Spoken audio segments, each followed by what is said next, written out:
আসসালামু আলাইকুম দর্শক, স্বাগত জানাচ্ছি আরটিভির মধ্যাহ্নের সংবাদে। আপনাদের সঙ্গে আছে আমি নুসরাত জাহান রাকা। পতিত শেখ হাসিনার আমলে বিশ্বকাপ দেখানোর আগে জনগণের টাকা লুটপাট করা হয়েছে বলে জানিয়েছেন তথ্য ও সম্প্রচার মন্ত্রী জহির উদ্দিন স্বপন। তিনি বলেন, এবছর বিটিভি সরাসরি ক্রয় করে বিশ্বকাপ ফুটবল খেলা নামমাত্র মূল্যে সম্প্রচারে মাত্র 2 থেকে 3 কোটি টাকার ঘাটতিতে আছে সরকার। অন্যদিকে 2022 সালে তমা কনস্ট্রাকশনের মাধ্যমে বিটিভি জনগণের 140 কোটি টাকা খরচ করলেও কোনো টাকা ওঠেনি, তা লুটপাট হয়েছে। সচিবালয়ে বিশ্বকাপ ফুটবল খেলার সম্প্রচার নিয়ে সংবাদ সম্মেলনে এসব কথা বলেন তিনি। তথ্যমন্ত্রী বলেন, 2022 সালের ফুটবল খেলার সম্প্রচারের নামে তমা কনস্ট্রাকশন কোম্পানি দুর্নীতির বিষয়ে বিভাগীয় তদন্ত চলছে।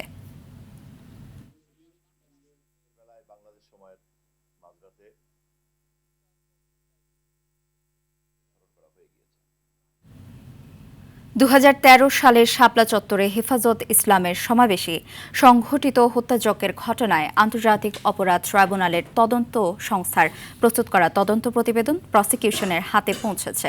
প্রতিবেদনে পলাতক সাবেক প্রধানমন্ত্রী শেখ হাসিনা সহ মোট 41 জনকে আসামি করা হয়েছে। সকালে প্রতিবেদনটি প্রসিকিউশনের কাছে হস্তান্তর করা হয়। বিষয়টি নিশ্চিত করেছেন ট্রাইব্যুনালের চিফ প্রসিকিউটর আমিনুল ইসলাম। তদন্ত প্রতিবেদনে আসামিদের মধ্যে সাবেক সেনাপ্রধান জেনারেল আজিজ, 71 টিভির সাবেক প্রধান সম্পাদক মোজাম্মেল হক বাবু, বেসরকারি টেলিভিশনটির সাবেক প্রধান প্রতিবেদক ফারজানা রূপা এবং সাংবাদিক শাহরিয়ার কবিরের নামও রয়েছে। এদিকে মামলার অগ্রগতি সম্পর্কে জানতে সকালে হেফাজতে ইসলাম বাংলাদেশের শীর্ষ নেতাদের একটি প্রতিনিধি দল চিফ প্রসিকিউটরের কার্যালয়ে যান।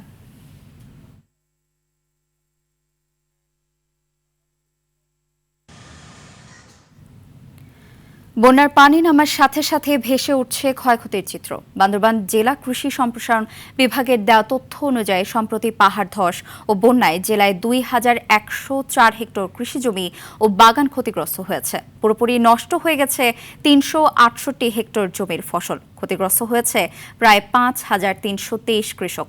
এদিকে মৌলভীবাজারের কমলগঞ্জ ও রাজনগরে প্রায় 500 হেক্টর জমির আউশ, বীজতলা ও সবজি ক্ষেত নষ্ট হয়ে গেছে। প্রকৃত ক্ষয়ক্ষতির চিত্র পেতে আরও কিছুদিন অপেক্ষা করতে হবে বলছে স্থানীয় কৃষি বিভাগ।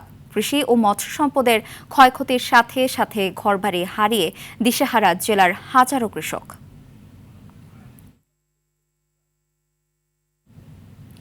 দর্শক, এই মুহূর্তে মৌলভীবাজার থেকে সরাসরি যুক্ত হচ্ছেন সহকর্মী চৌধুরী ভাস্কর হোম। ভাস্কর, মৌলভীবাজারে ক্ষয়ক্ষতির পূর্ণাঙ্গ তালিকা পেতে আরও তো সময় লাগবে, তো এই সময়ের মধ্যে ক্ষতিগ্রস্ত চাষিদের কি কোনো প্রণোদনা দেওয়া হয়েছে কিনা জানাবেন।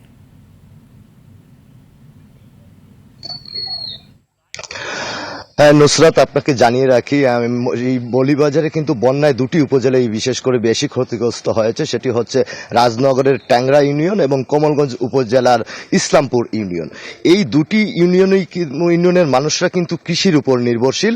এই দুটি ইউনিয়নেই কিন্তু আপনার ধান থেকে শুরু করে সবজি চাষ কিন্তু ব্যাপক হারে হয়ে থাকে। তো এই যে দুইটি ইউনিয়নের কথা বললাম, সেই দুটি ইউনিয়নেই কিন্তু বন্যায় ব্যাপক ক্ষতিগ্রস্ত হয়েছে। বিশেষ করে কৃষির ক্ষতিটা ভাবে হয়েছে। তো বন্যার পানি নেমে যাওয়ার সাথে সাথে কিন্তু সেই চিত্রটা ফুটে ওঠা শুরু করেছে।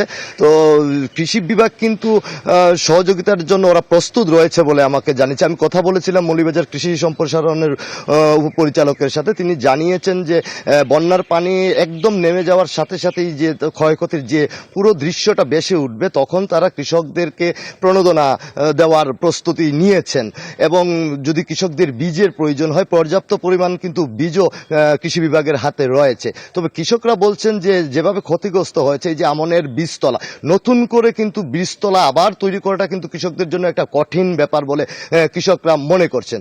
তবুও কৃষকরা এখন পর্যন্ত আমাদের কাছে যেতটুকু তথ্য আছে, বন্যার পানি কিন্তু পুরো নেমে গেছে, নেমে গেলেও কিন্তু এখন পর্যন্ত কৃষকদেরকে কোনো ধরনের সহায়তা দেওয়ার তথ্য আমরা আসলে এখন পর্যন্ত জানতে পারিনি। তবে কৃষি বিভাগ বলছে কৃষি বিভাগ সম্পূর্ণভাবে কৃষকদের সহায়তার জন্য প্রস্তুত রয়েছে। তো সব মিলিয়ে কিন্তু কৃষকরা আসলে একটু দিশেহারা অবস্থায় রয়েছেন। তাদের কৃষি জমির সবকিছু, যে তাদের চাষকৃত সমস্ত ফসল কিন্তু এই বন্যার পানিতে তলিয়ে গেছে এবং নষ্ট হয়ে গেছে আমনের বীজতলাও। পাশাপাশি যে মানে অন্যান্য যে চারাগুলো ছিল সেগুলো নষ্ট হয়ে গেছে। সেই সব মিলিয়ে কৃষকরা আসলেই একটা কঠিন অবস্থা পার করছেন।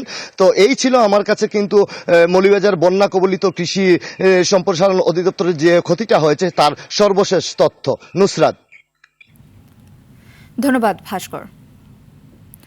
ভোলায় মেঘনা নদীতে ঘূর্ণিস্রোতের কারণে ধসের মুখে থাকা ইলিশা লঞ্চঘাট সরিয়ে নেওয়ার কাজ শুরু করেছে বিআরডব্লিউটিএ কারিগরি টিম। তীব্র স্রোতের কারণে ওই কাজও বিলম্ব হচ্ছে। গতকাল বিকাল পর্যন্ত 2 দিনে মাত্র গেরাফি তোলা সম্ভব হয়েছে। সকালে ভাটার সময় ফের কাজ শুরু করা হয়। এদিকে জোয়ারের লঞ্চ ও ফেরিঘাট ডুবে থাকায় ঢাকাগামী যাত্রীদের চরম দুর্ভোগ পোহাতে হচ্ছে। দেশের গুরুত্বপূর্ণ এই লঞ্চ ঘাটটির এখন বেহাল দশা বলে অভিযোগ যাত্রীদের। পানি উন্নয়ন বোর্ডের নির্বাহী প্রকৌশলী জিয়াউদ্দিন আরিফ জানান, দুর্ঘটনা এড়াতে তারা দ্রুত লঞ্চঘাট সরিয়ে নিতে নির্দেশ দিয়েছেন।